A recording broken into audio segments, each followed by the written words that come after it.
Idinulog sa aming programa ang kalagayan ng dalawang magkakapatid na mga matatanda nito nakalipas na araw. Ang isa ay bulag at kasama nito ang kapatid na may iniinda ring karamdaman. Dito sila sa sirang bahay na ito naninirahan. Sinira raw ng bagyo ang kanilang bahay. Ilang taon na rin ang nakalilipas pero hanggang ngayon ganito pa rin ang kanilang kalagayan. Suntok sa buwan na lang kung ituring ng magkakapatid ang pangarap na maipaayos ang nasirang bahay. Sa ngayon kasi ay umaasa na lamang sila sa rasyon ng kapitbahay at kamag-anak. Nang malaman namin ang kalagayan nila, agad kaming umaksyon at dinalan sila ng paunang tulong.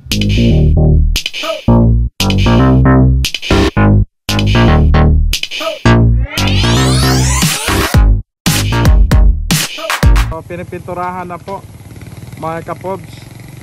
Pinapinturahan po natin. Ayan, ang ganda ng view ano. Happy Sunday afternoon po sa ating lahat mga kapobre. Tatlo kami ngayon magkasama. Si Ate Presi, si Kuya Arnel. Dalhin natin yung mga merienda nila pati yung sa mga matanda.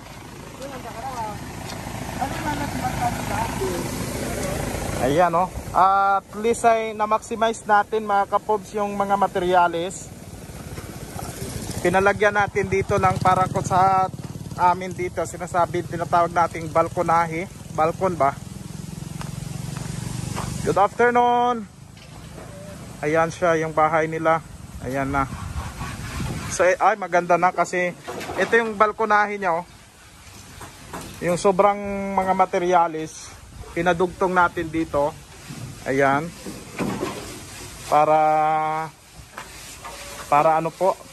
Para may upuan sila dito. Ayan. Ayun no. 21, 22, 23, 24? 3 years na? 4 years na. Ito yung bahay na pinagawa sa dalawang matanda noon. Baka may aso no? Makagat tayo. La? Kumusta kayo? Dali te. Te. Mainit te. Madala kaming bigas. Mainit te, mabigat yan. Ay, salamat nandito ikaw. Hindi nga na kami ano. Bakit? Hindi. Si Lola. Saan sila Lola? Ito. Nagdala kaming 25 kilos na bigas. Ay, thank you. Ay, Oo. si Lola. Na ano yan? Ha? Hindi lang makabangon yung alaga ko. Ay, na-stroke ba si Lola? Ano nangyari sa kanya? May ano dito, may bukol ba siya, may dibdib. Oo. Tapos ay nagbusbang ba? Oh. Ay, bukol. Oo. Kaya yan, hindi ko maiwan. Ako. Ay, ikaw dito. Napacheck up mo man yan?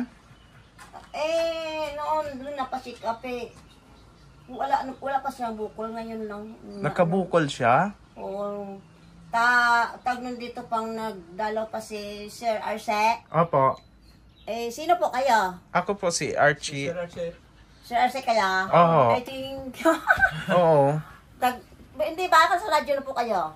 Oo, pero ngayon wala na ulit ako sa radyo. Nabalik na naman. Wala ulit, wala. Pamputi na dito kayo. Oo. Bidridi na pala ito. Hindi ko sila maiwan kung... Ayan. Hirap naman Ay. kung saan ako kukuha naman ng ano niya. Kahit pala sa pangbigas-bigas ninyo talagang hirap talaga kayo Hindi naman sa yung kung sa bigas uutang ako wala ako ng hulugan. Nag-uutang pa ikaw? Oo. Wow. Di ako bagong ako. Ang problema ko sir, itong ang tapal ko ba sa sa niya dito sa dibdib may sugat. Oo. Wala na.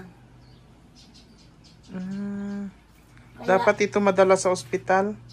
Wag na po, hindi na makaya niyan. Mamamatay niya pag ginalaw yung sugat niya kasi cancer yan Paano mo nalaman? Paantayin ko na lang siyang, kapakainin ko na lang siya. Paano mo nasabing hirap nga siya Paano mo nasabing cancer? Kasi hindi naman masakit pag ginalaw ko. Oh. Oo. Pag hindi yan cancer, siyempre masakit yung galawin ko kasi may gumalabas na ano, may lumalabas na laman ba? Oo, wag mo nang wag mo nang buksan, wag mo nang ipakita sa akin. Hindi ko makaya. Hindi ko kaya yan makita. Mga ganyan. Ako lang ito nakaano, iba hindi nila kaya tingnan. Ako lang kasi sa kaya akin, dapat hindi, nga, hindi ako kaya takot sa patay kasi. Kaya ang sabi ko nga sana mapatingnan sa doktor. Check up. Ma-check up man lang. Hindi. Dun sa akin, wag na lang. Ayaw mo maano? Kasi magagastos hindi nila bibitawan yan eh. Kukunin talaga nila yung bukol niyan tapos mahulos pa ang anyang ginhawa. Kasi marami sa amin yan nawala lang sila. Kung bago pa lang hindi pa buswang. Oo. Papakupo sana hindi man nasabi kasi sa akin ito noon, tinatago-tago lang pala ninyo na may ganyan pagsakit siya. Kasi pandemic ka noon. Alis-alis dito. Mas lalo noon siguro ayaw ninyo dalhin sa ospital nung panahon gid nga okay pa yan eh. Pwede naman to sa ospital nadala man sa ospital? Ano dati sabi ng doktor? Iba-ibang mga sakit ba? Ano sabi ng doktor noon, te? Ikaw yung hindi nakakakita, no? Mamayad para akong mga mata. Opo. 3 beses kami nakapatsik ato sa ospital. Pangatlo, nakakuan kami na kuan imo to tawag ra. Nagpundo ito sa ospital kami. Nag-confine gid. Oo. Apat nga adlaw kami ito ay hintanaw anang dugo ay may ginaagaw puti ra anang pugang dugo. Ay ito nga nakiginya ba ra anang karang record. Ay abaw gitan na. Ay paano yan? Paano ba maitulong ko sa inyo? Wala ho. Ito po kami sa piyak. Ante, paano matulong? Ang problema ko lang dito, yung pang lang sa dibdib, pang tapal. Yung plaster. Oo. Tapos binibigyan ako din niya ng ganitong panglinis ba? Oo. Ano yan? Habang may hininga siya, inaano ko lang patsigaan ko na lang. Kaya wala na kung kasi sige, wala ako wala naman akong hanap buhay. Bilhan natin doon sa Diaper. Diaper? Oo. Anong size niya po?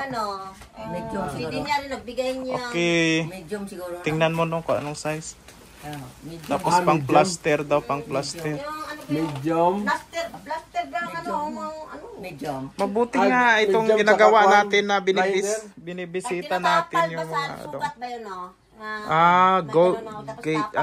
ghost ba yun? Pampilit ba? Alam na namin kan goats bandage. Bandage parang bandage tsaka yung pang tapal ba? Opo, sige po. Mabuti lang at binabalikan natin tong mga tao na mga natulungan natin. Nakadaan sila. Yung bigas Saan kayo nang Talagang doon kami galing sa isang eskolar. Tapos ay malapit man dito. Sabi ko, kay Sarah. doon sa kabila, sa kay Kenneth, doon pa sa kabila. Sabi ko, puntahan ko kayo, magdala akong bigas. Santiago ba? Yan. Kay Kenneth po, iba po. Yan. Si Ate Sarah, hindi ko pa rin nga nabisitahan din. Pero okay naman si Ate Sarah. Andyan naman siya kanina. May communication man kami. Kawawa man si nanay na ito. Basta lang makalunok na lang siya. ospital? Makalunok lang yan. Napakain ko na lang. Lugaw lang nga. Hindi ko nga pinapakain ng ulam kasi kumakati-kati. Kamos ng kamos. Dalawang buwan pa lang siya yung December, pa siya, nakabangon. Ngayon hindi na. Anong day buwan? 3 buwan yun. Yung Enero, ay, siya hindi na siya pinaligos tayo mo ron, Ligo. Ayun, inita, nakabangon pataron. Ay, na-atake na. Dalhin ko bukas si Ate Prissy, magbili kami ng mga pangailangan niya. Ha? Pag-brand out, ay nag-brand out gabi man natabo ay hindi na siya nakabangon pag nag-ihi. Kuha ko ang anang. Ay, nag-brand out mata. Oo. Ay, naku mako. So ikaw lang dito, nanay, ikaw na ang nag-aalaga sa kanila. Wala siya po nang makita nakita niyo ko noon, nung dito ako, ako nga nakahiga diyon. Hindi ko nga maiwan kasi paano to? Wala naman sa akin na awa dito. Oo, nakita ko yung pagsakripisyo mo, pag-alaga mo sa kanila kasi nakadaan ako dito one time. Kahit wala ikaw dito, puno ito dito ng kahoy, oh. Ay, ano, kita mo doon, nangahoy nga ako kasi. Oo. Ito, ano. Sayang ako, di tayo nakita noon, no? Oo, dapat maano na agad. Napa-check up sana ito ay. Ba't ayaw nyo idalhin sa ospital yan? Eh, grabe na yan. Hindi na yan maano. Pali ano yan, parang hihintayin mo na lang, kanon? Wag na. Kawawa naman yung mga matumutulong dito kung basta nahirapan ang mga kalunok nga eh. Ha? Pag maglunok siya ng lugaw, bumabara na. Say, ginoo ko. Hirap-hirap na yan. Na ano siya ko, na isa siguro na nervyos bagay mo ko abong dugo nga nagagawa di ka na nanaw. O pagkuhan karon, pagbuswang, nagbuswang abe. Sabi nga ng anak ko eh, ba't na hindi niya pina-check up? Ano pa ang check up? Kahit 5 wala ako. Hindi bibitawan yan. Pag sa provincial hospital man, wala ka mang babayaran dyan. Kasi kwan naman yan ng public man at saka may malasakit center na tayo ngayon. Ano? Puro naman sila ospital yung pinagalingan nila nito. Magdesisyon kayo po. Kayo ang makapagdesisyon kasi kayo immediate family. Kayo ang pamilya kasi. Kung dadalhin yan sa ospital, tatawagan natin yan ng ambulance.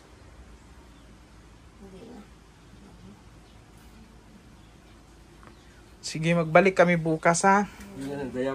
Bili kami ng mga diaper at mga ano. Bila natin gatas para paano may supply siya na may kain siyang gatas. Maraming salamat sa inyo ba. Basta kasi itong damit niya pag hindi ko na plaster yan eh. Oo. Tumutulong. Minsan may tubig. Saan ba yung bukol niya, Nay? Dito sa... Dito sa taas ng dide. Hindi man sa mismong didigit. Hindi. Sa dibdib niya, sa taas. Sa dibdib. Dide lang. Dito. Sa Dito dibdib. sa baba. Oo. Dito. Nakapato. Dito sa ibabaw gate. Matagal na yun, Nay. No? Nagpunta kami, meron na siyang bukol. No? Oo, mayroon Hindi na. ko nga alam. Hindi lang nila Kasi sinasabi nung pala sa atin. kami nagkita doon. Natakot sila. Dinadala, ano ni ate? Ipos ni ate. Sabi niya, Dito ka, lapit ka dito. may pera pa sila.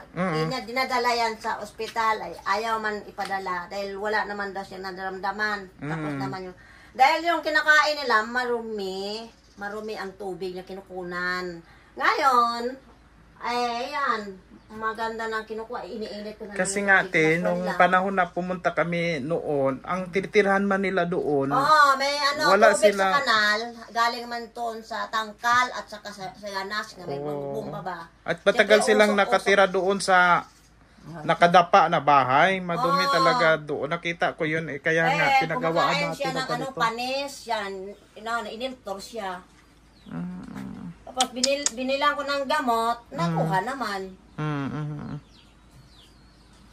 Ay, sige. Ano natin bukas, babalikan natin. Thank you. Oo. Ay, nako. Ano kayo? Ay, nalungkot ako eh. Na ganyan pala sitwasyon niya. Ay, hindi na. Parang tinulak naman kayo ng Kaya nga, nung nakaraan, yung ginawa ko nga, yung mga alaga. tinutulungan mga senior, bibisita ko. Inaantay Kahit ko magdala kami ng mga bigas ba, siyempre sa hirap nga ng buhay ngayon, di ba? Krisis nga. Inaantay nga ang andi kanilang senior eh. Wala pa nga kahit pambili na lang ang gatas-gatas ng minanay. Nabilhan natin bukas gatas. Magbalik ako bukas ha. Sige, magbalik ako ora mismo bukas. Salamat, sir. Ngayon hapon na hindi kami makabalik na mag-grocery pa. Saan pa kayo? Dito kayo, dito. May higa-higa nga ako dito kasi kayo mainit eh. Dito ka nahiga? Ito sa Sa dapog kita? May ka-tray. Wag mong iiwan nun sila ha. Yan nga. Ay, naluma na yung bahay ko doon sa Banga sa Madala kasi hindi ko maiwan sila dito. Wala naman kasing papalit sa akin. Kaya Kahit may dala lang, kahit isang dilis lang, wala naman. Sa totoo lang, sa totoo lang. Dala kang dilis ah. Hindi, sa totoo lang na to. Walang nagatulong nga iba, no? Oo. Dala tayo ng ulam, Mabuti isda. pang Bangos. tao eh. Nawala yung battery, nawala yung battery, nawala.